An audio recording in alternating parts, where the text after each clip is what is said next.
Shalom Bapak Ibu. Kemarin minggu bagi kita semua. Kita bersyukur kita boleh ada sampai hari ini semua karena berkat anugerah Tuhan. Amin. Mari Bapak Ibu kita siapkan hati dan pikiran kita akan sembah Tuhan. Terima kasih Tuhan. Engkau adalah satu-satunya yang kami andalkan dalam kehidupan kami. Terima kasih Yesus.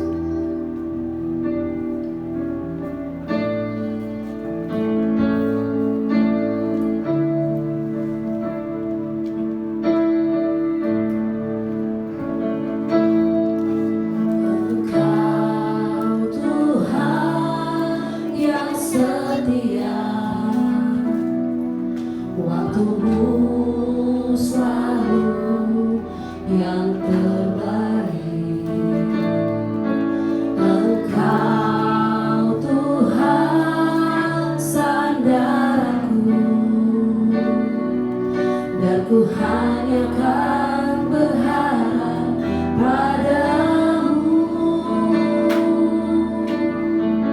Satu-satunya yang ku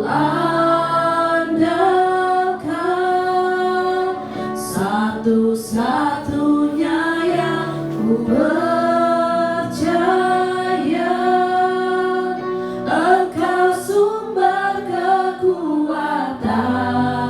sumber pengharapan, sumber kedamaian.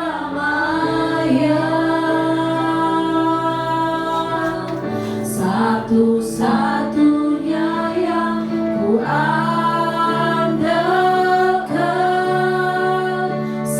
satu-satunya yang ku percaya. Engkau Tuhan memberkati, Tuhan penyembuhku, Tuhan pemulihku. Mari Bapak Ibu dengar pujian ini dari hati. Kita katakan Engkau Tuhan yang setia.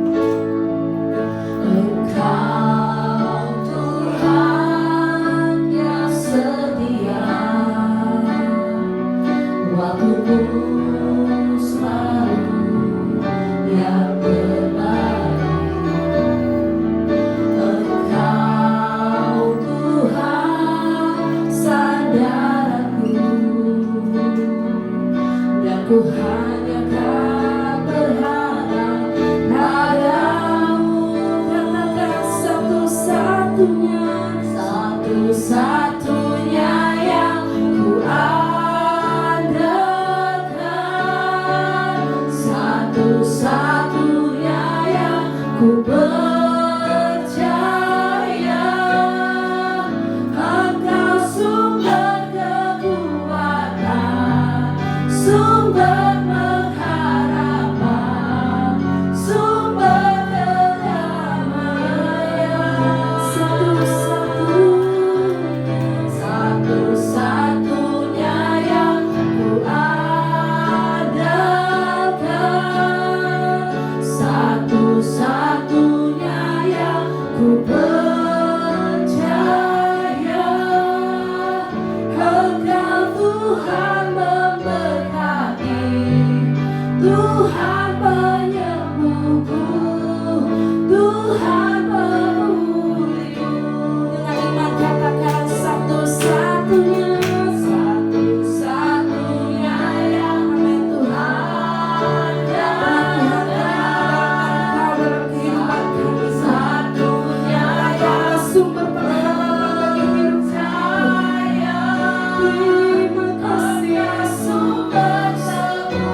Mari jemaat saja naikkan pujian satu-satunya.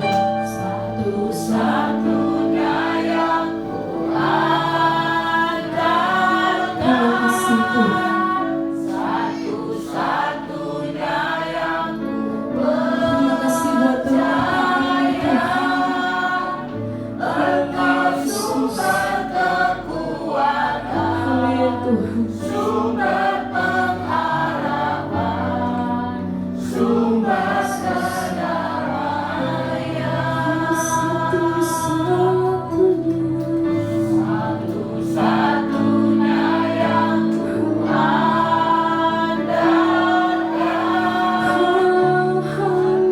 Satunya yang percaya. Engkau Tuhan memberkati, Tuhan menyembuhkan, Tuhan memulihkan. Mari angkat tanganmu. Kita naikkan pujian ini satu-satunya. Satunya yang Kami menaikkan tangan kami di hadapan Engkau Tuhan. Kami berserah kepada Engkau Tuhan. Terima kasih sumber kekuatan, sumber pengharapan, sumber kedamaian.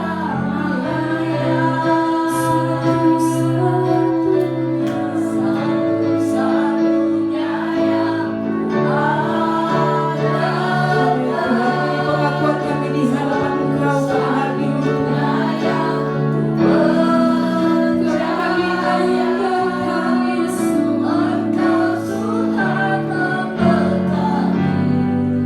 Tuhan penyembuhku, Tuhan pemulih Engkau Tuhan.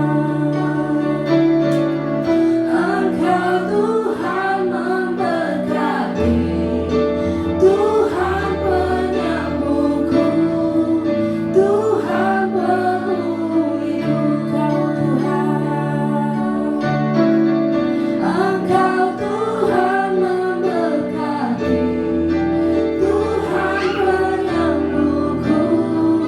Tuhan pemulihku.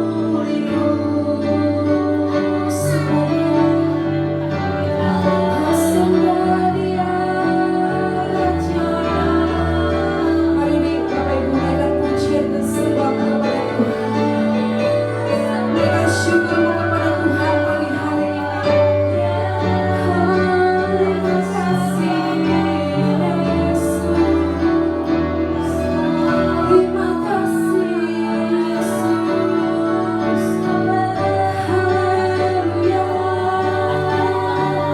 Haleluya Yesus. Biarlah mulut kami penuh dengan pujian dan penyembahan kepada-Mu Tuhan. Haleluya. Haleluya.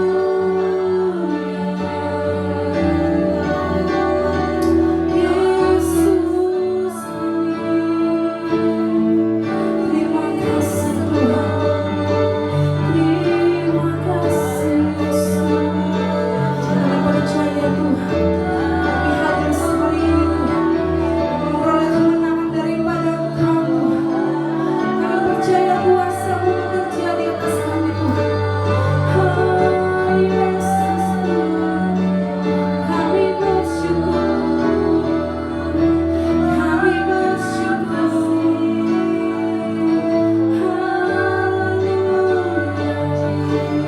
Haleluya, Yesus. Terima kasih Tuhan. Terima kasih Yesus. Hadirlah kami kembali. Penuhi kami dengan hadirat-Mu. Haleluya. Haleluya. Kami mau rasakan hadirat-Mu Tuhan. Mengalirlah kami tempat-Mu. Penuhi kami dengan roh-Mu. Penuhi kami dengan roh-Mu. Haleluya.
bangkit berdiri.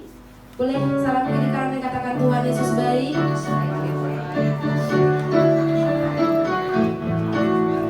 Haleluya. Saya melihat ada wajah-wajah yang berseri pagi hari ini. Amin. Siapa muji Tuhan? Amin. Kita dengan pujian kita bersyukurlah kepada Tuhan.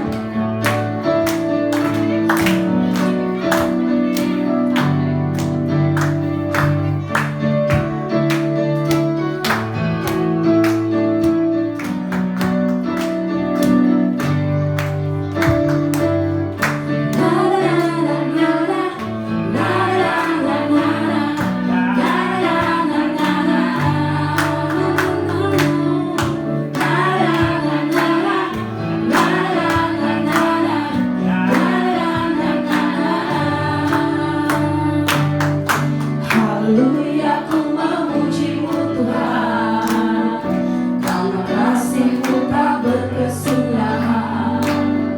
Biar bernafas memuji Sang Raja, di atas gunung dan di dalam samudra.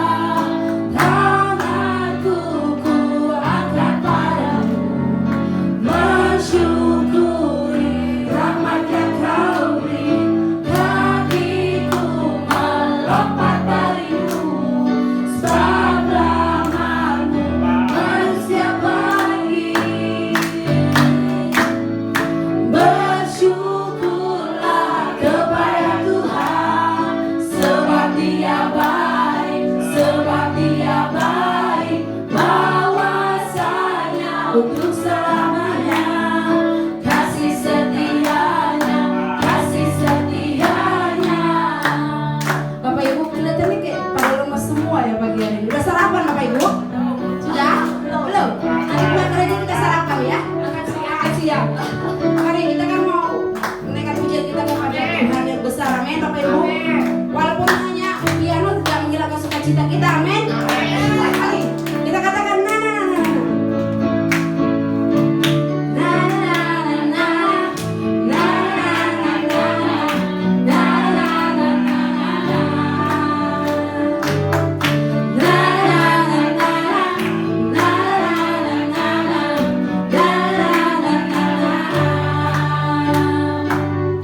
Haleluya, ku memuji-Mu Tuhan, karena kasih-Mu tak berkesudahan.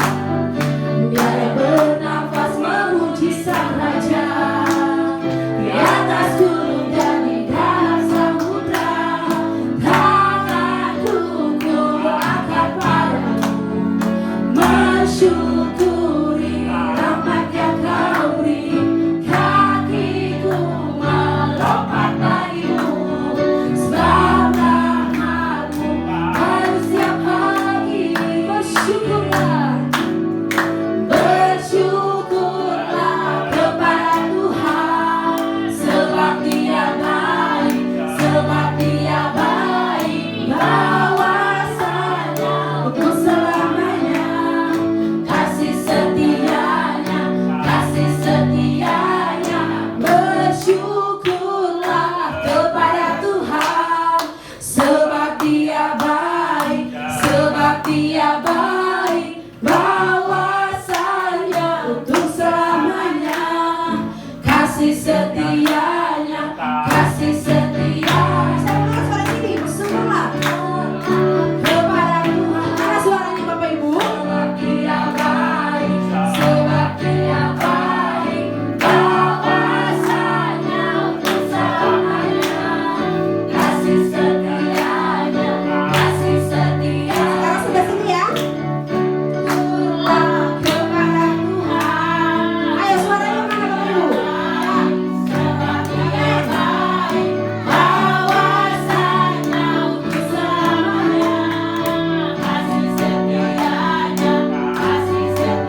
langkahku, sungguh Engkau baik di dalam hidupku.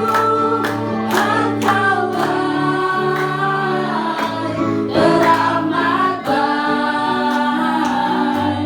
Engkau baik, teramat baik. Engkau baik, teramat baik. Engkau baik, teramat baik.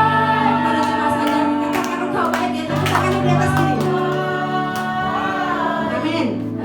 Kita merasakan kasih Tuhan itu sangat baik, amin. Haleluya Yesus. Engkau baik, teramat baik. Sekali lagi.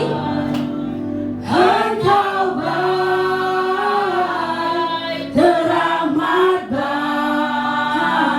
Terima kasih Tuhan. Engkau baik, teramat baik. Haleluya. Saya persilakan kembali untuk duduk. Haleluya, kita akan mendengar firman Tuhan. Mari kita siapkan hati dan pikiran kita. Apapun yang terjadi dalam hidup kita, kita tidak akan pernah ragu akan kasih Tuhan dalam hidup kita, Bapak Ibu. Haleluya Tuhan. Terima kasih Tuhan.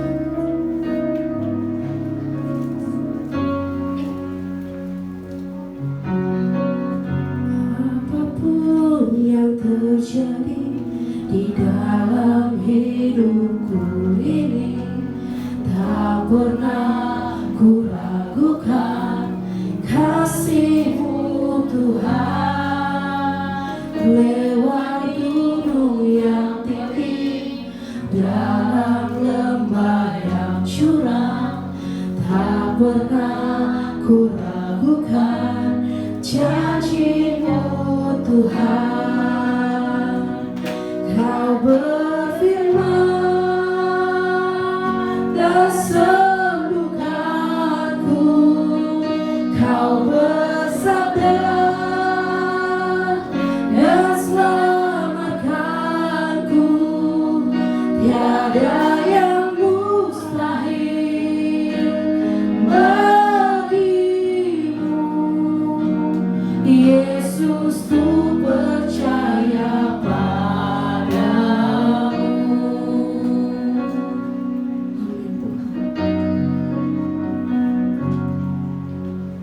Apapun yang terjadi di dalam hidupku ini, tak pernah ku ragukan kasih-Mu Tuhan.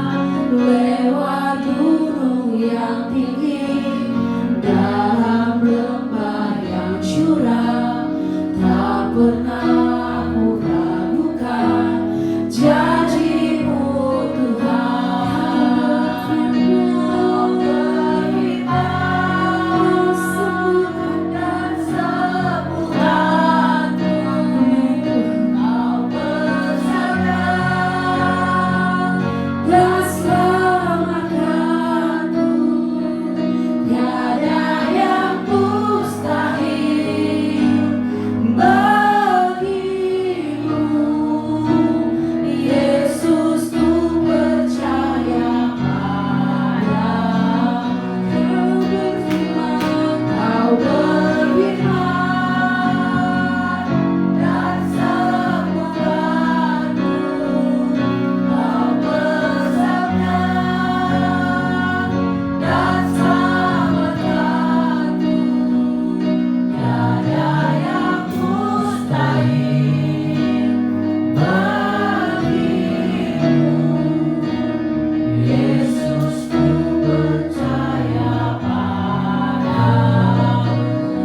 Yesusku percaya Kau berfirman, Kau berfirman, berbicara bagi kami, berbicara bagi kami karena kasih, bersandar dan selamatkanku, tiada yang mustahil bagimu. Yesus, ku percaya padamu. Kami percaya bahwa tidak ada yang mustahil bagi Tuhan. Semua dapat Engkau lakukan bagi kami juga. Tidak terbatas kasih kuasa-Mu bagi kami. Bahkan Kau merelakan nyawa-Mu bagi kami. Sungguh tidak ragu kami akan kebaikan-Mu. Sungguh kami tidak meragukan akan perbuatan-Mu bagi kami. Sungguh terpujilah Engkau di dalam semua. Makasih, biarlah firman-Mu menjadi pegangan bagi kami sebagai umat-umat-Mu. Gembalakan kami dengan kebenaran-Mu Tuhan. Gembalakan kami dengan firman-Mu. Pujilah nama Tuhan. Roh Kudus tolong kami semua, supaya kami semua menjadi tanah yang baik, menjadi tanah yang siap menerima kebenaran firman. Dalam nama Tuhan Yesus Kristus, haleluya. Amin. Haleluya, puji Tuhan.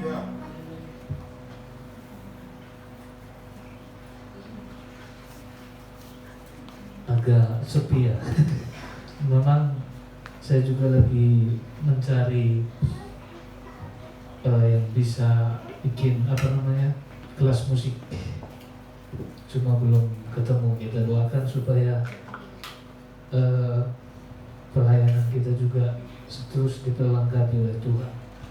Karena banyak orang-orang yang mau belajar juga sebenarnya. Cuma yang mengajar belum ada. Oke, saya percaya semua kita terus dipelihara oleh Tuhan. Mungkin ada rekan-rekan kita yang tidak bisa hadir, kiranya dimanapun mereka berada juga tetap dalam pemeliharaan Tuhan. Tadi pagi setelah saya teduh, saya tergerak menghubungi beberapa orang.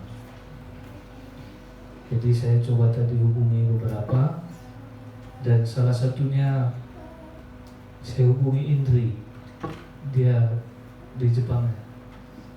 Saya tanya kabar baik di sana. Iya, kabar baik Pak Pen, katanya. Saya dengar berita ada gempa. Iya, memang daerah kami, katanya. Ya, saya bilang ya, memang gak ada tempat yang aman di dunia ini. Dulu orang berpikir di pinggir laut paling bahaya karena bisa tsunami. Tanah Karo yang paling adem wae, erupsi juga tuh gunung. Jadi nggak ada yang tempat yang aman di dunia ini. Tempat yang aman bagi manusia itu cuma tanah, karena tubuh ini akan kembali menjadi tanah. Tetapi percayalah semua kita yang di dalam Tuhan, kita akan kembali ke tempat, yaitu ke rumah Bapa. Atau ada yang tak mau pulang ke rumah Bapa di dunia ini aja selamanya. Oke, pagi ini kita lihat dalam Lukas pasal 9 ayat 1 sampai 6.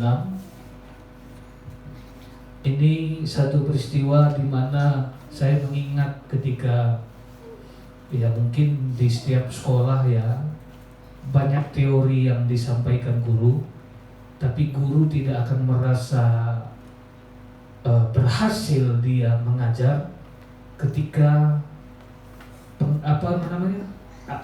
yang diajarkan itu tidak terimplikasi.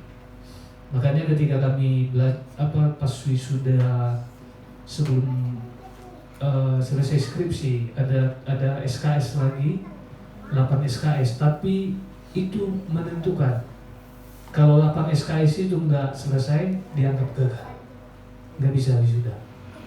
8 SKS itu adalah praktek pelayanan.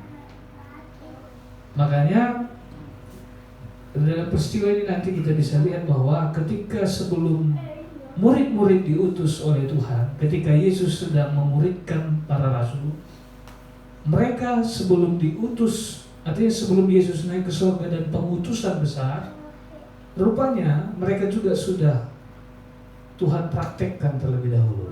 Makanya kalau di sekolah kita GPDI, biasanya selesai tingkat 1 praktek beberapa tahun, minimal setahun, dan rata-rata 2 tahun, dan selesai praktek masuk lagi tingkat 2. Habis itu harus praktek lagi. Itu satu kewajiban. Kenapa? Karena supaya bahwa apa yang diajarkan atau teori itu terimplikasi sehingga apa menjadi tujuan dari pendidikan pembelajaran itu terwujud. Oke, di dalam Lukas pasal 9 ayat 1 sampai 6 ini mungkin kita baca terlebih dahulu. Nanti saya baca ayat pertama, Bapak Ibu Saudara bisa baca ayat kedua, supaya kita sama-sama bergantian, sama-sama kita membaca, memperkatakan firman, sama-sama kita mendengar dan diberkati firman. Saya baca ayat 1, nanti Bapak Saudara ayat kedua secara bergantian. Lukas 9 ayat pertama, maka Yesus memanggil ke-12 muridnya. Jadi secara spesifik ya di sini, lalu memberikan tenaga dan kuasa kepada mereka untuk menguasai setan-setan dan untuk menyembuhkan penyakit-penyakit. Ayat kedua, 2 3. Dan Ia mengutus mereka untuk memberitakan kerajaan Allah dan untuk menyembuhkan orang. Ayat 3. Katanya kepada mereka, jangan membawa apa-apa dalam perjalanan, jangan membawa tongkat atau bekal, roti atau uang, atau 2 helai baju. Ayat 4. Dan apabila kamu sudah diterima dalam suatu rumah, tinggallah di situ sampai kamu dapat dari situ. Ayat 5. Dan kalau ada orang yang tidak mau menerima kamu, keluarlah dari kota mereka dan kebaskanlah debunya dari kakimu sebagai peringatan terhadap mereka. Ayat 6. Lalu turunlah mereka dan mereka menuju segala desa sambil memberitakan Injil dan menyembuhkan orang sakit di segala tempat. Oke, dari pembacaan tadi, ini peristiwanya Yesus belum mati di kayu salib. Jadi ini peristiwanya masa Yesus memuridkan para rasul itu kurang lebih 3,5 tahun. Dan di sini kita bisa melihat dari peristiwa ini bahwa rupanya Yesus sedang mempraktekkan mereka. Yesus sedang mengajar mereka secara praktek, bukan hanya secara teori saja, tapi melalui perbuatan. Karena apapun teori yang dibuat, dibentuk, itu tujuannya pasti supaya dinyatakan di dalam perbuatan. Saya beri judulnya pelayanan internal atau melihat yang terdekat.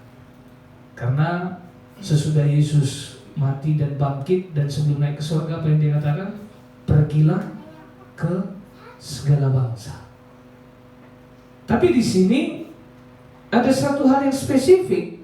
Yesus tidak menyuruh mereka keluar dari orang Yahudi, tetapi khusus bagi orang Yahudi.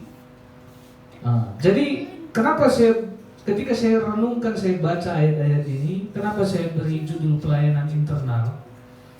Karena sering sekali kita melihat yang jauh, tapi tidak dapat melihat yang terdekat. Tidak sedikit banyak orang hebat, makanya saya bilang begini, itulah satu hal yang ada alami dalam diri manusia. Banyak pendeta besar, banyak, dia bisa melihat yang jauh, tapi dia tidak bisa melihat yang dekat. Nah, makanya saya berharap, kenapa berulang kali saya katakan pelayanan dimulai dari keluarga, bukan gereja saja. Ya memang artinya pelayanan Tuhan. Pelayanan Tuhan itu kita yang mengelompok-kelompokkan, seakan-akan kalau nggak pelayanan gereja bukan melayani Tuhan. Tapi di dalam semua ruang lingkup hidup kita, di sana pelayanan kita kepada Tuhan. Makanya kalau Bapak Saudara pernah dengar orang dunia pun, artinya orang di luar Kristen pun berkata begini, hidupmu adalah ibadahmu, ibadahmu adalah hidupmu. Jadi bukan hanya ketika kita melakukan liturgi ibadah saja, tapi kehidupan kita ini adalah pengabdian kita kepada Tuhan. Kehidupan kita ini adalah pelayanan kita kepada Tuhan, termasuk di ruang lingkup manapun kita Tuhan tempatkan, itu pelayanan kita kepada Tuhan. Karena banyak kita ini seperti memegang jabatan profesional saja. Makanya banyak seorang pemimpin, leader, mungkin dia punya perusahaan atau lain sebagainya, dia disegani tetapi di rumah dia seorang pecundang. Jadi ini penting Bapak Saudara, karena Yesus pun menghendaki, artinya bahwa di sini kadang ketika saya renungkan, iya penting, jangan sampai karena melihat tangga ke-70 tidak melihat anak tangga pertama kedua, tak mungkin sampai di sana. Makanya Alkitab tuh berkata bahwa setia dalam perkara yang kecil, Tuhan percayakan dalam perkara yang besar. Tuhan tidak pernah menuntut kita dengan sesuatu hal yang besar-besar, tidak. Bahkan sering sekali Tuhan memakai hal-hal yang terbuang dan dikucilkan untuk menaklukkan perkara-perkara yang besar.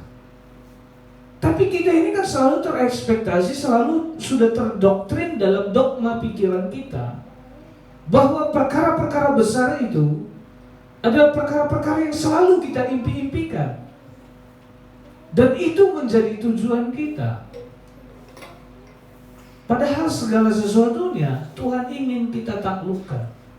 Tuhan ingin kita bisa melampaui segala perkara, bukan karena perkara itu menjadi tujuan kita, tetapi Tuhan mau mengembalikan segala sesuatu supaya kita kembali kepada Tuhan. Dari ke-6 ayat ini kita bisa melihat, ayat pertama dikatakan maka Yesus memanggil ke-12 muridnya.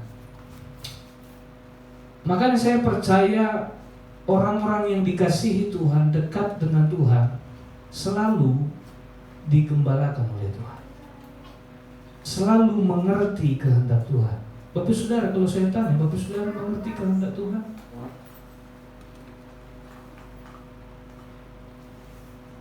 Karena saya juga terberkati kemarin kami ngobrol-ngobrol sama Bung Arka, sama Tuhan Selamat di rumah. Tuhan Selamat, Bung Arka bilang begini, saya terberkati dengan seorang ibu. Dia membaca kitab, dia membaca firman. Saya baca sekalipun saya tidak tahu artinya. Dan dia berkata, Bung Arka, semakin saya baca kitab, semakin terkendali hidup saya. Yang sebelumnya saya pantang disenggol, langsung nabrak, semenjak saya tekun baca kitab, nggak tahu ada kekuatan yang mengendalikan saya terkendali. Jadi Bapak Saudara, penting kita melekat dengan Tuhan, dekat dengan Tuhan, supaya kita juga menjadi orang-orang yang tidak ada yang dirahasiakan Tuhan lagi bagi kita. Seluruh isi hatinya, seluruh kerinduannya dipercayakan bagi kita. Karena sering sekali banyak orang Kristen, ya namanya Kristen, identitasnya Kristen, tetapi tidak ada tempat bagi Kristus dalam hidupnya. Tidak sedikit, Saudara. Tidak ada ruang, tidak ada tempat. Padahal dikatakan kerajaan Allah sudah dekat. Artinya Kristen itu adalah pemerintahan Kristus. Kristus yang bertahta, Kristus yang menjadi raja, dia yang menjadi Tuhan, dia berdaulat. Tetapi tidak sedikit identitas kita Kristen, tapi tidak ada ruang, tidak ada tempat bagi Kristus di hidup kita. Termasuk dalam hati, pikiran, perbuatan, sikap, perkataan. Kalau di dalam tidak ada Kristus, pasti manifestasinya pun tidak akan ada Kristus. Jadi segala sesuatu dimulai dari dalam. Makanya dikatakan maka Yesus memanggil ke-12 muridnya, lalu memberikan tenaga, artinya diberi kekuatan dan kuasa untuk mereka, kepada mereka untuk menguasai setan-setan dan untuk menyembuhkan penyakit-penyakit. Artinya kalau Tuhan mengutus, Tuhan memperlengkapi.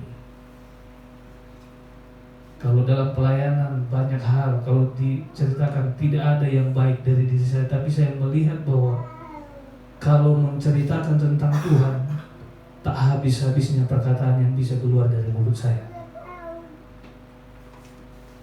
Dan dikatakan di sini bahwa ketika mereka dipanggil, Tuhan memperlengkapi mereka dengan kekuatan dan kuasa. Untuk apa? Menguasai setan-setan. Banyak orang Kristen takut setan. Pernah ketemu setan? Kenapa takut? Karena nonton film ya. Apalagi film-film Indonesia kan kasihan tuh. Susternya sok nggak bisa jalan kan.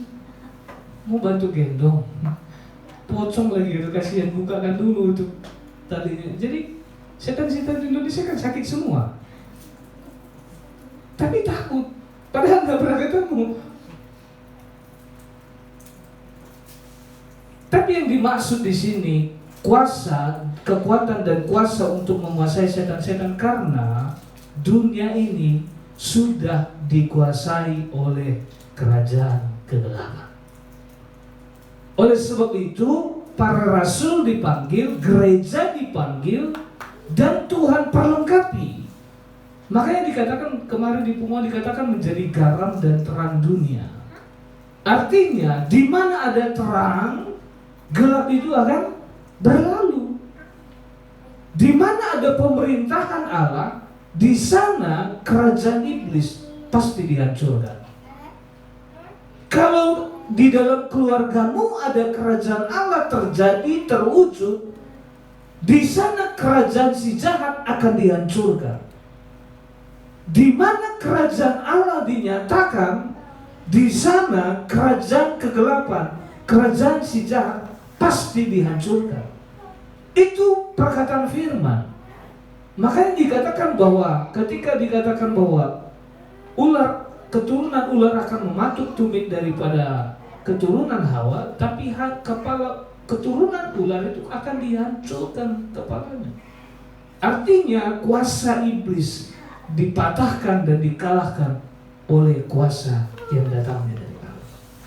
Itulah sebabnya para rasul dan saya percaya gereja Tuhan yang sudah dipanggil, saya juga gereja pasti diperlengkapi oleh Tuhan. Oleh sebab itu yang menjadi kuncinya, hendaknya kerajaan Kristus terwujud dalam hidupmu. Hendaknya kerajaan Kristus, pemerintahan Allah terjadi dalam rumah tanggamu. Hendaknya pemerintahan kerajaan Allah itu terwujud dan nyata dalam segala perkara hidupmu. Bahkan dikatakan dan untuk menyembuhkan penyakit-penyakit. Kalau penyakit ini selalu kan pikiran kita kan selalu penyakit fisik ya, karena terlihat. Padahal penyakit yang serius, penyakit yang tidak terlihat. Orang yang sakit rohaninya nggak terlihat, tapi itu membinasakan. Penyakit daging tidak bisa membawamu kepada kebinasaan. Kanker tidak bisa membawa kita kepada maut atau neraka. Penyakit mematikan, penyakit jantung tidak bisa membawa kita ke neraka. Tetapi kalau rohani kita yang sakit, itu bisa membunuh dan mematikan kekekalan, perkara kekal kita. Oleh sebab itu, saya berharap semua kita dipanggil, dipulihkan oleh Tuhan, kita juga diperlengkapi Tuhan untuk menjadi jalan pemulihan. Amin. Tadi malam Prabu itu bilang kalau garam tidak berfungsi lagi, dia apa? Dibuang, diinjak orang. Jadi kalau gereja tidak menjadi berkat, kalau kita tidak menjadi berkat, terus mau jadi apa?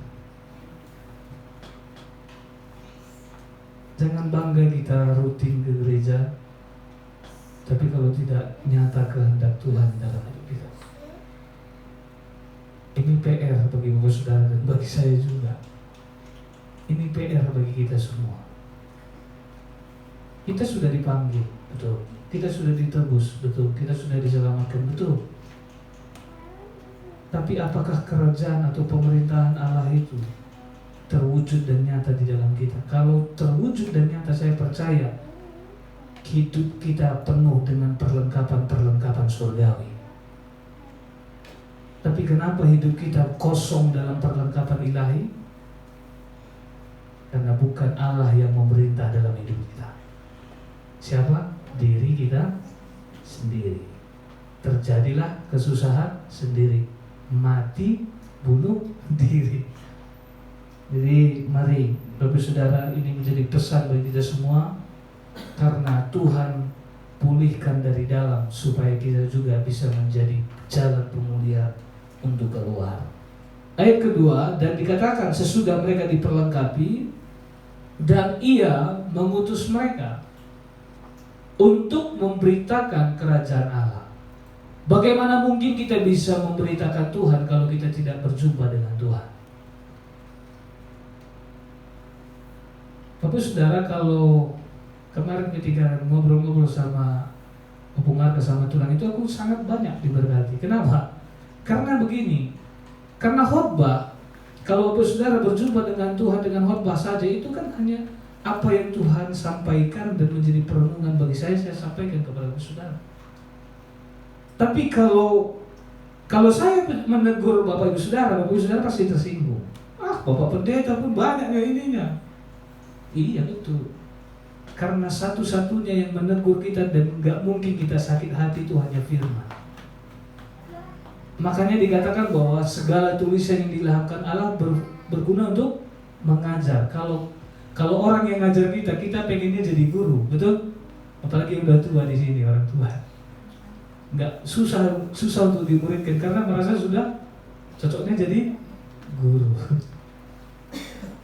Jadi makanya penting Bapak Saudara berjumpa dengan kebenaran itu secara pribadi. Kenapa saya anjurkan supaya baca Alkitab secara pribadi? Supaya saya percaya ketika Bapak Saudara membaca Alkitab, Bapak Saudara sedang membaca dan mendengar suara Tuhan secara pribadi tanpa melalui perantaraan manusia. Tapi kuasa perkataan demi kata dari firman itu akan menjadi suara yang hidup, menjadi perkataan yang hidup, yang muncul dan hadir bagi Bapak Saudara secara pribadi. Tidak salah dengan khotbah. Tetapi satu hal yang mau saya rindukan bagi kita semua, Bapak Saudara juga bergaul dengan kebenaran. Kalau hanya kebutuhan rohani Bapak Saudara melalui khotbah saja, bukan hanya kerdil. Jadi Bapak Saudara, mari penuhlah dengan kebenaran supaya kebenaran itu engkau bisa bagikan. Tidak mungkin engkau bisa memberkati kalau engkau sendiri belum diberkati. Engkau dapat memberi apa yang ada padamu. Kenapa hidup ini rasanya tidak puas? Bapak Saudara puas dengan kehidupan ini?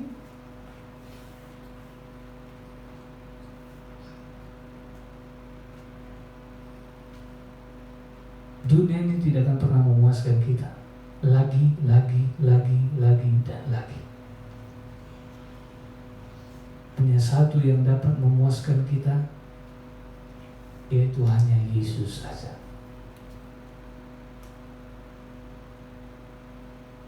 Dan dikatakan untuk menyembuhkan orang. Jadi seperti Yesus mengutus para rasul tadi yang dipanggil dan diperlengkapi itu memberitakan kerajaan Allah dan untuk menyembuhkan orang yang sakit.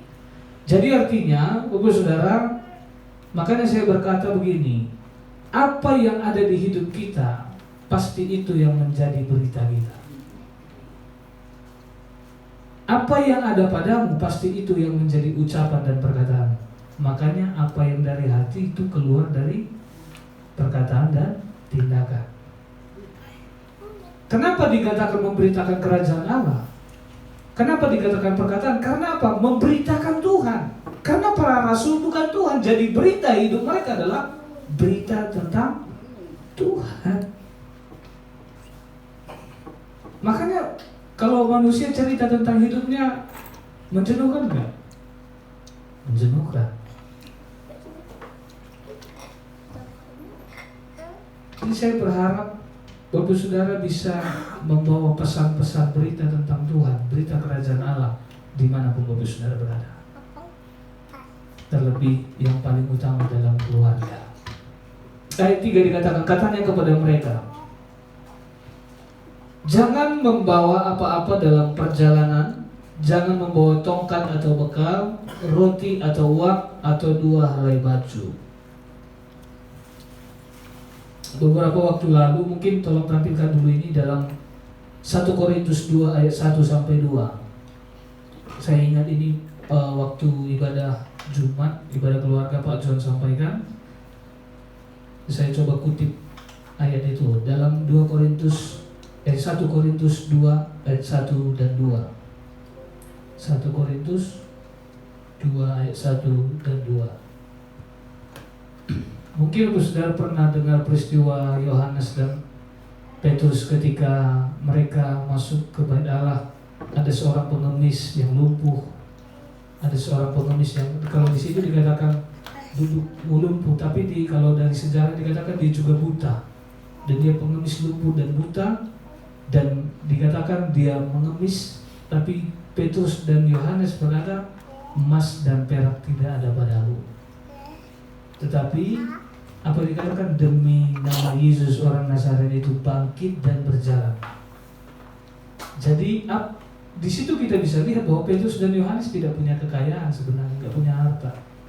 Tapi kalau pengemis butuh apa? Butuh sesuatu. Tapi mereka tidak punya sesuatu. Yang mereka punya hanya Yesus dan kuasanya. Tapi Yesus dan kuasanya itu lebih dari yang dibutuhkan pengemis. Mungkin pengemis itu tidak dapat membayangkan, dia mungkin tidak pernah berpikir, artinya apa yang saya dapat, saya hidup, ya udah keadaan saya begini, tidak ada lagi harapan, ya sudah begini. Mungkin dia juga tidak pernah berpikir dia akan sembuh, dia akan bangkit dan berdiri dan berjalan. Tetapi Petrus dan Yohanes tidak memberikan uang atau tidak memberikan kebutuhan duniawinya, tetapi Petrus dan Yohanes memberikan Yesus dan kuasanya menyembuhkan orang lumpuh itu. Artinya bukan hanya kebutuhan duniawinya yang terjawab, bukan hanya untuk masalah perutnya, lebih dari yang pernah di benak dan pikirannya.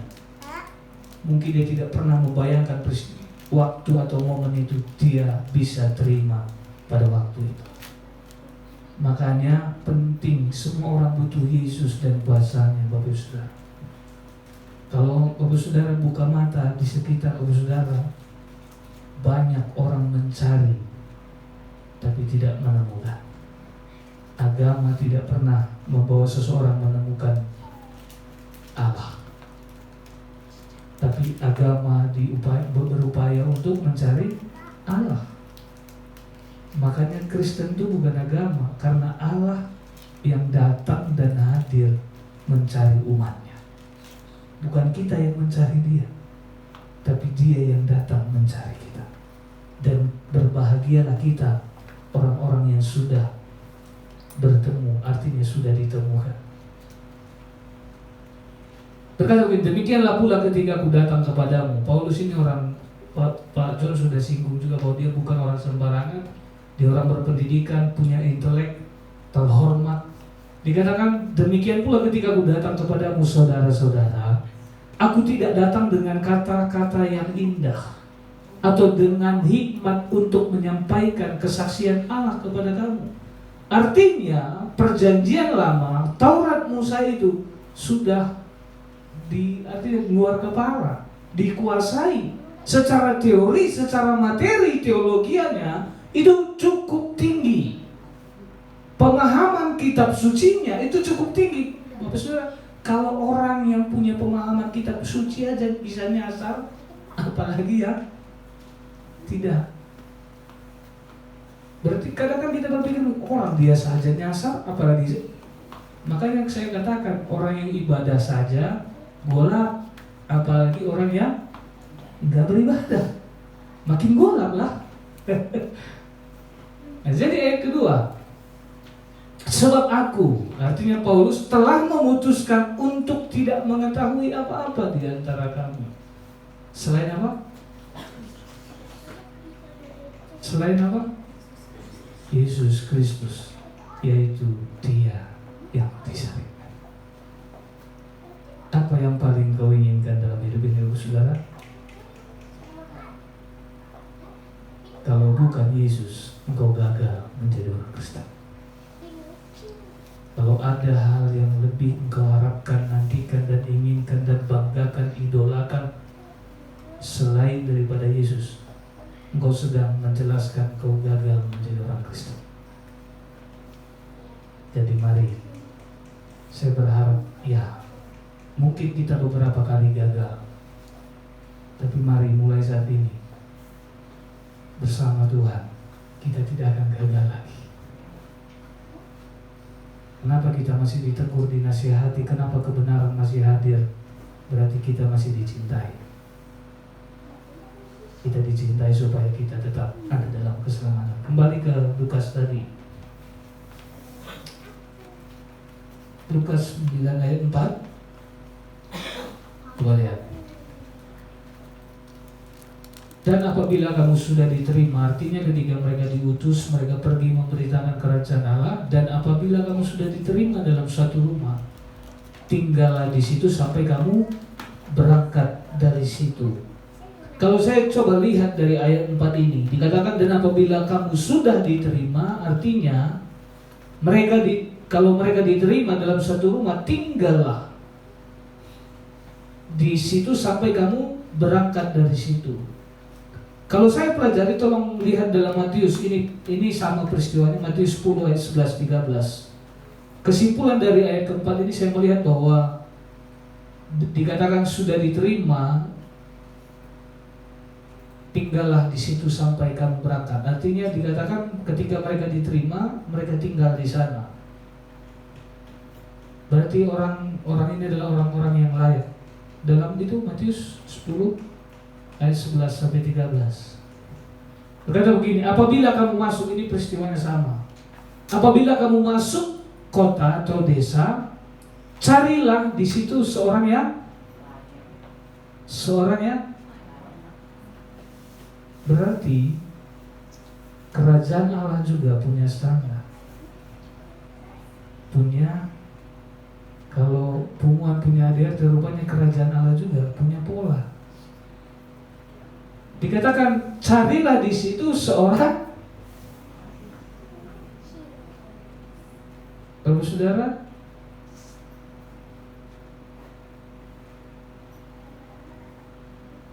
layak, carilah di situ seorang yang layak dan tinggallah padanya sampai kamu berangkat. Berarti yang dikatakan tadi, tinggal di mana, yaitu orang yang layak.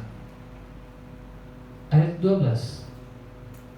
Apabila kamu masuk rumah orang, berilah salam kepada mereka. 13. Jika mereka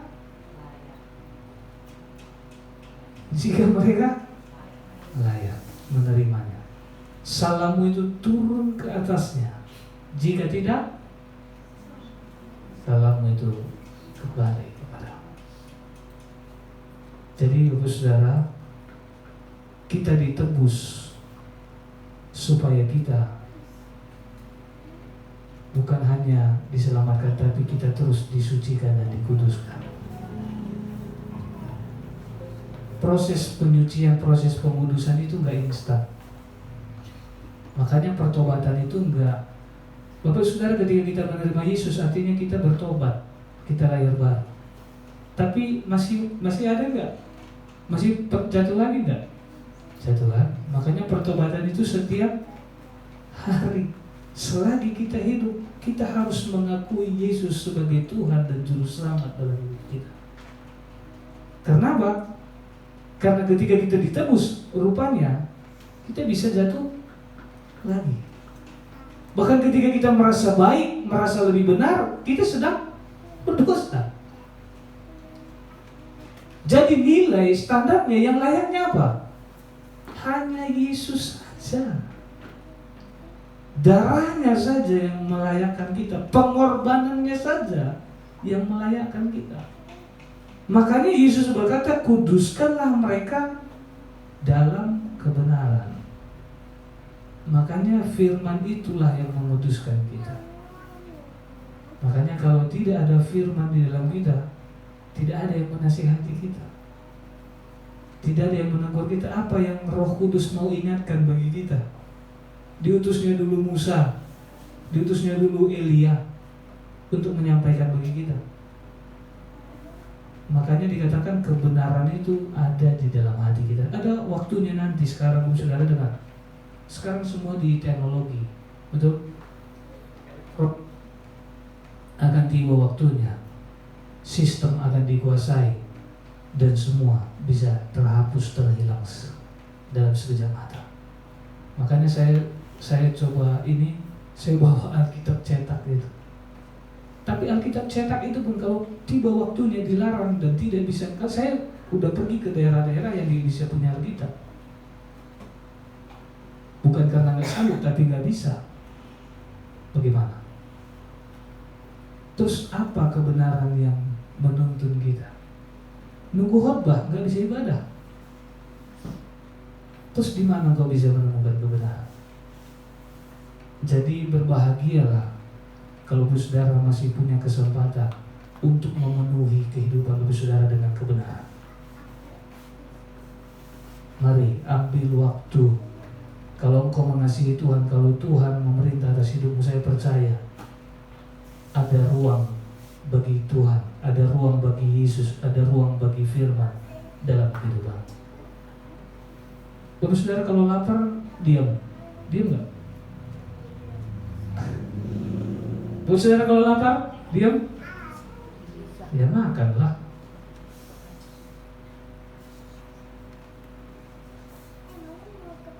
Isilah hidupmu seperti engkau mengisi perutmu. Makanya Yesus tegas berkata, manusia hidup bukan dari roti saja. Kita butuh roti, kita butuh makan untuk perut harus diisi supaya tetap memulu, tetap hidup. Isilah hidupmu dengan kebenaran seperti engkau mengisi perutmu dengan makanan, supaya enggak kena asam lambung.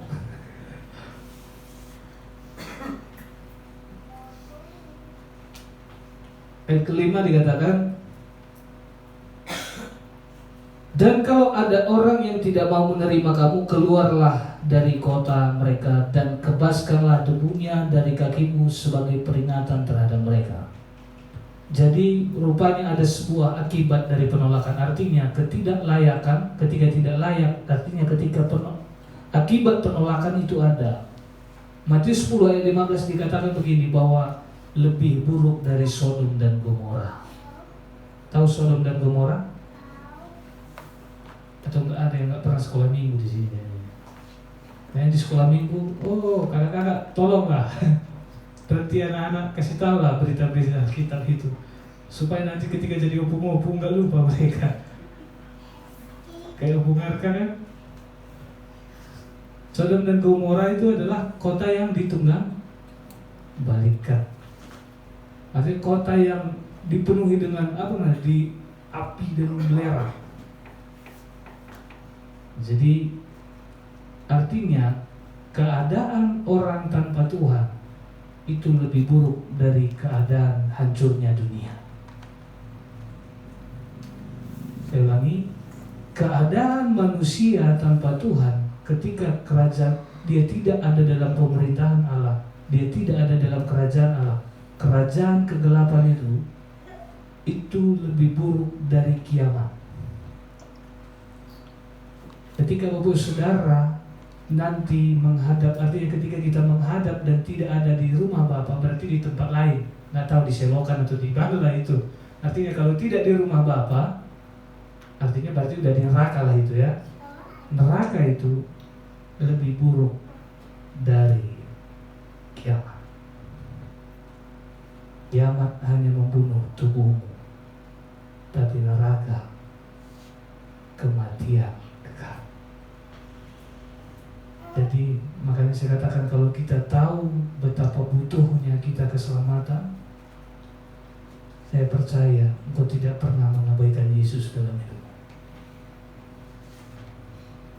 Engkau akan mengisi hidupmu dengan kebenaran seperti engkau mengisi perutmu dengan makanan. Ayat terakhir, 6. Ayat ke-6 dikatakan, lalu pergilah mereka. Awalnya sebenarnya saya dari di benak saya, pikiran saya, kita ini adalah orang-orang yang sudah sepantasnya bisa diutus. Sudah sepantasnya Bapak Saudara memberitakan Yesus dalam kehidupan saudara. Sudah sepantasnya Bapak Saudara tidak lagi mencari-cari berkat dunia. Sudah sepantasnya lagi Bapak Saudara tidak lagi bernegosiasi dengan Tuhan. Kalau saya terima duit, saya bergerak. Kalau saya sehat, saya lakuin. Kalau saya ini, saya bertindak. Sebenarnya di benak saya sudah sepantasnya kita ini bukan lagi menerima, tapi memberi.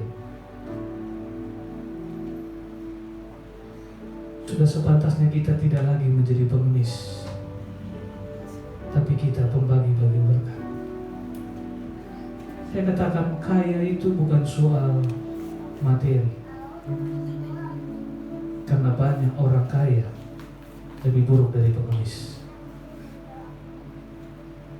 Mungkin secara materi kau belum kaya, tapi kalau engkau punya mental kerajaan Allah, engkau adalah orang kaya sesungguhnya. Saudara bisa lihat, Tuhan tidak butuh hal-hal besar untuk melakukan perkara-perkara besar. Terus saudara bisa lihat bagaimana Daud mengalahkan Goliat bukan dengan pedang, bukan dengan tombak, tapi dengan batu kecil dan ali-ali. Terus saudara bisa melihat bagaimana 5.000 orang laki-laki makan kenyang dan sisa 12 bakul. Bukan dengan kapal datang bawa ikan sekian banyak, hanya melalui 5 roti dan 2 ikan. Makanya dalam kerajaan Allah kekayaan itu bukan soal materi, tapi kalau materi menjadi kehidupanmu, kau gagal dalam Kristus. Kau sedang tidak berada dalam kerajaan Allah.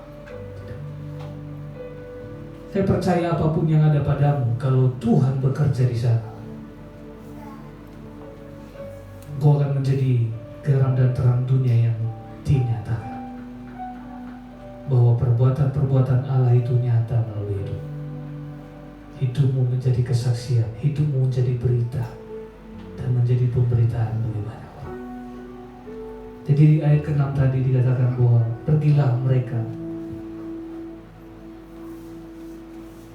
Lalu pergilah mereka dan mereka mengelilingi segala desa sambil memberitakan Injil dan menyembuhkan orang sakit di segala tempat.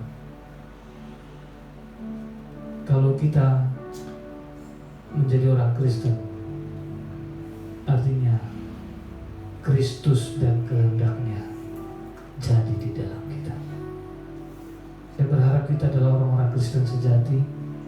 Kita adalah orang-orang yang sudah dilayani, dan saatnya mari kita juga mengambil bagian. Ya mungkin tidak harus, makanya saya katakan ini pelayan internal, melihat yang terdekat. Saya berharap Bapak Saudara bisa melihat orang-orang orang di sekitar yang dekat dengan kehidupan saudara bahwa Yesus bagi mereka. Beritakan Yesus bagi mereka. Sembuhkan penyakit mereka, jangan tambahi penyakit mereka. Saya ulangi, sembuhkan penyakit mereka, jangan tambahi penyakit mereka. Engkau mengasihi keluarga, jadilah obat bagi mereka, jangan menjadi nambahi penyakit bagi mereka. Karena Bapak Saudara diutus supaya kuasa Tuhan dinyatakan di sana dan kesembuhan berjalan. Saya berharap Tuhan dan kehendak-Nya selalu terwujud dan dinyatakan di hidup kita masing-masing. Kita ke satu lagu, Aku Mengasihi Engkau Yesus. Saya kita bagi-bagi mengasihi Engkau Yesus dengan segenap hatiku. Aku mengasihi Engkau Yesus dengan segenap. Mari kita akui, aku mengasihi Engkau Yesus dengan Engkau ada di hati kami Tuhan. Aku mengasihi Engkau Yesus dengan Engkau ada di hidup kami. Engkau memerintah di hidup kami. Ku renungkan firman-Mu siang dan malam, ku pegang perintah-Mu dan ku lakukan. Engkau tahu ya Tuhan, tujuan hidupku hanyalah untuk menyenangkan hatimu. Ku renungkan hendaknya pikiran kita dipenuhi dengan kebenaran. Hendaknya hidup kita penuh dengan perenungan akan firman. Ku lakukan. Engkau tahu ya Tuhan, tujuan hidupku hanyalah untuk menyenangkan hatimu. Bapak Saudara, dari lagu ini sudah menegaskan bahwa mengutip ayat Alkitab bahwa jika Yesus berkata, jika engkau mengasihi aku, engkau akan melakukan segala kehendakku. Jika kita benar-benar mengasihi Tuhan, kita adalah orang-orang yang akan terus melakukan kehendak Tuhan. Lagu ini juga berkata bahwa merenungkan firman siang dan malam. Artinya tidak ada waktu yang dapat membatasi hubungan kita dengan Tuhan. Ketika kita ada dalam kerajaan Allah, kita ada dalam kerajaan kekal. Bahwa waktu tidak lagi menguasai kita. Mungkin waktu akan menguasai tubuh jasmani kita. Tubuh kita akan menjadi keriput dan bahkan akan kembali menjadi debu tanah. Tetapi jiwa dan roh kita akan kekal untuk selama-lamanya. Bahkan tubuh yang baru, tubuh kemuliaan, akan dikaruniakan menjadi kemah bagi kita semua. Terima kasih Bapa di surga. Hamba-Mu sangat terbatas menyampaikan firman-Mu, tapi berjumpalah bagi umat-umat-Mu, berjumpalah bagi kami semua. Biarlah kami mencintai Engkau seperti kami mencintai hidup kami, bahkan lebih dari itu Tuhan. Biarlah hidup kami akan terus isi dan penuhi dengan kebenaran-Mu, seperti kami mengisi kehidupan kami dengan kebutuhan-kebutuhan kami. Terpujilah nama Tuhan, meteraikan firman-Mu.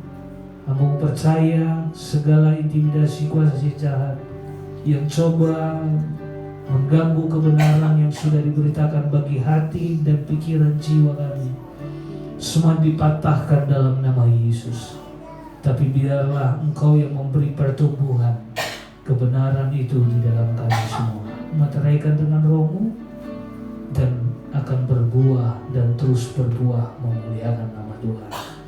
Dalam nama Tuhan Yesus Kristus Juru Selamat kami yang hidup. Haleluya. Amin. Amin. Silakan duduk saudara. Pengumuman.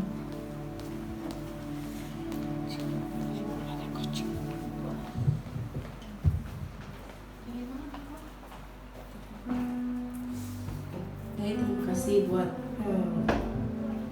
Oke, sudah memberitakan firman Tuhan pagi hari ini. Kita akan mendengarkan pengumuman kita untuk seminggu ke depan. Hari ini jam 4 sore ada ibadah sekolah minggu. Mari Bapak Ibu yang memiliki anak-anak kecil boleh bawa anak-anak untuk beribadah sekolah minggu nanti sore jam 4 di gereja. Dan pada hari Jumat jam 8 malam ada ibadah keluarga. Bapak Ibu di hari Sabtu jam 4 di gereja. Dan ibadah Yud hari Sabtu jam 19.30 di gereja. Dan untuk ibadah umum Minggu tanggal 18 Agustus dilayani oleh Ibu Hosea dan singernya Saudari Intan, multimedia Saudari Abdi dan Asar Ibu Nasya. Nah, ini adalah laporan kas pembangunan kita. Total dana masuk per 9 Agustus 2024 itu ada sekitar 5.646.000 dan masih sisa 44.354. Masih banyak ya Bapak Ibu. Mari kita doakan supaya ini semua tercukupi sehingga kita boleh membangun gereja kita. Terima kasih. Mungkin ada tambahan lagi? Bentar. Tidak ada, saya serahkan kepada Bapak Pembat. Oke, mungkin ini nanti adalah pembaharuan, cuma nantilah di program selanjutnya ya, mengenai pembangunan tadi. Karena beberapa waktu lalu saya bertemu dengan Pak Budi, saya coba komunikasi. Mungkin nanti saya minta diperbaharui nanti dalam catatan, karena mungkin estimasinya nggak sebesar itu lagi, karena rupanya ada hal-hal yang masih harus dibatasi. Di paling nanti yang prioritas dulu kamar mandi dan persiapan tempat mungkin sekitar kurang lebih, mungkin kalau kita punya dana 20-25 udah bisa. Karena ya kita doakanlah ke depannya, karena memang kita doakan lingkungan kita juga supaya tetap penuh damai dan diberkati. Nah, itu yang penting, kita bisa beribadah dengan nyaman dan tertib. Ya, ada satu kemurahan Tuhan yang harus kita syukuri. Oke, ada tambahan pengumuman lagi. Beberapa waktu lalu ada yang mengusulkan kita akan memperingati kemerdekaan Republik Indonesia. Kira-kira bagaimana? Ada bikin acara atau ada yang lain berhalangan atau kebersamaan? Mungkin kalau nggak di 17-nya, mungkin hari Minggu ya, tanggal 18 kita buat selesai ibadah kebersamaan. Cuma bentuk kebersamaannya ini pun aku masih bingung bagaimana yang dimasukkan kebersamaan ini. Ada kegiatan games atau bagaimana nanti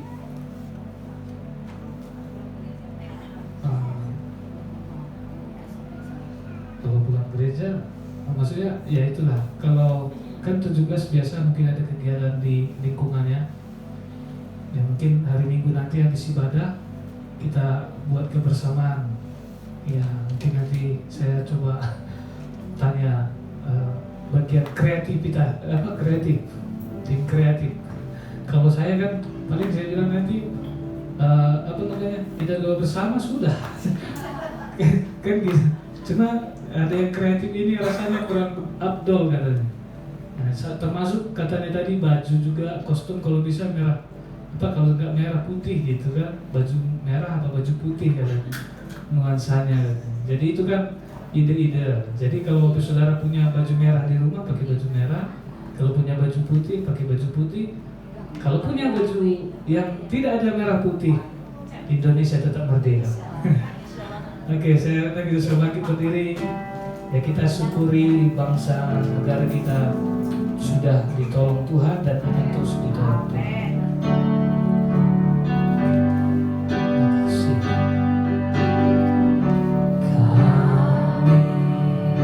Kami memuji kebesaran-Mu,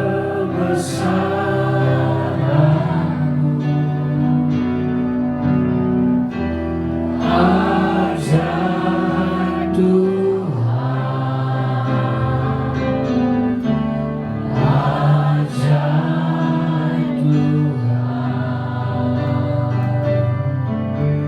Kami memuji kebesaran-Mu,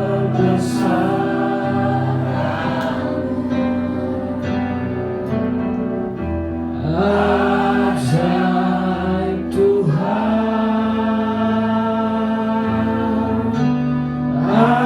ajaib Tuhan,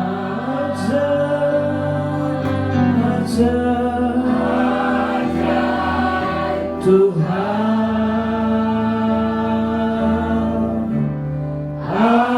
ajaib Tuhan.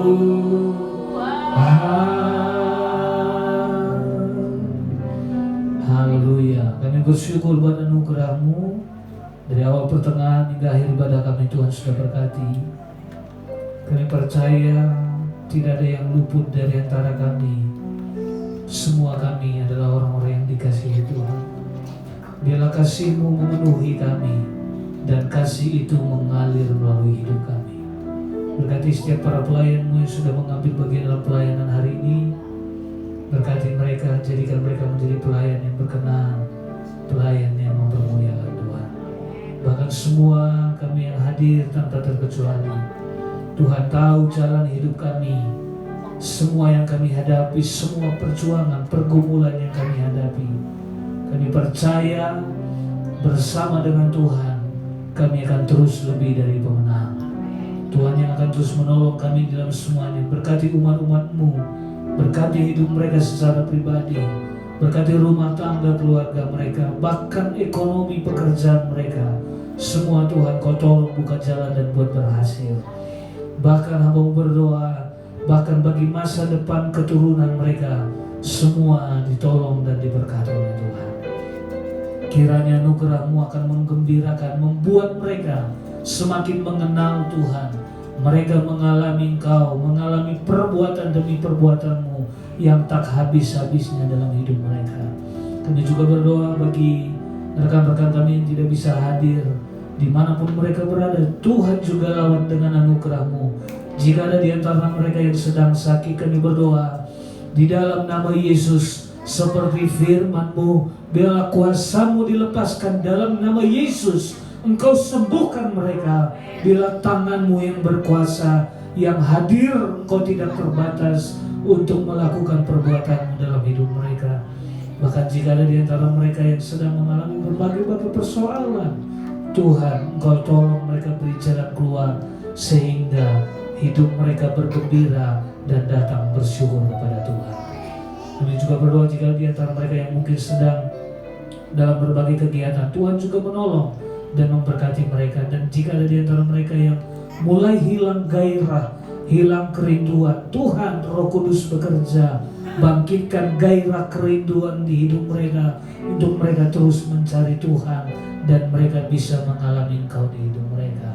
Makasih, kami percaya di ibadah kami selanjutnya kami dapat berkumpul, berbakti, memuliakan Tuhan bersama-sama. Berkati terus pelayan pekerjaan di tempat ini, segala kebutuhan keperluan Tuhan cukupkan, Tuhan melindungi. Jadikan tempat ini, jadikan gereja ini menjadi berkat bagi lingkungan, bahkan bagi orang di sekitar kami. Bapa di sorga, jika sebentar kami akan pulang ke tempat kami masing-masing, kiranya Tuhan juga menyertai kami, tiba dengan segala selamat ke tempat kami masing-masing. Bahkan korban persembahan, korban apapun yang kami bawa dan berikan persembahkan, biarlah semuanya ini kami lakukan dan kami percaya Tuhan akan berbuat jauh lebih besar dari yang dapat kami pikirkan dan lakukan. Terima kasih. Berkati juga lingkungan kami, berkati Cibunar, berkati Parung Panjang, berkati bangsa kami Indonesia, di mana menjelang kemerdekaan ke-79 kami percaya ini semua karena kemurahan-Mu. Bila kemurahan-Mu akan terus melimpahi bangsa kami. Terima kasih, ucapan syukur kami. Terpujilah Tuhan kekal untuk selama-lamanya. Bapak Ibu Saudara, sebelum kita akhiri ibadah ini, mari kiranya terimalah berkat, rahmat sejahtera dari Allah Bapa kita, dan cinta kasih sayang Allah kita yang sempurna di dalam Yesus Kristus Tuhan Juru Selamat kita yang hidup, dan dengan persekutuan dengan Roh-Nya yang kudus menyertai kita semua mulai saat siang hari ini sampai selama-lamanya. Anugerah Tuhan akan melimpahi hidupmu, melimpahi keluargamu, melimpahi setiap yang dikerjakan tanganmu. Terimalah berkat ini dalam nama Tuhan Yesus Kristus. Haleluya. Amin. Puji Tuhan, selamat minggu. Tuhan Yesus memberkati.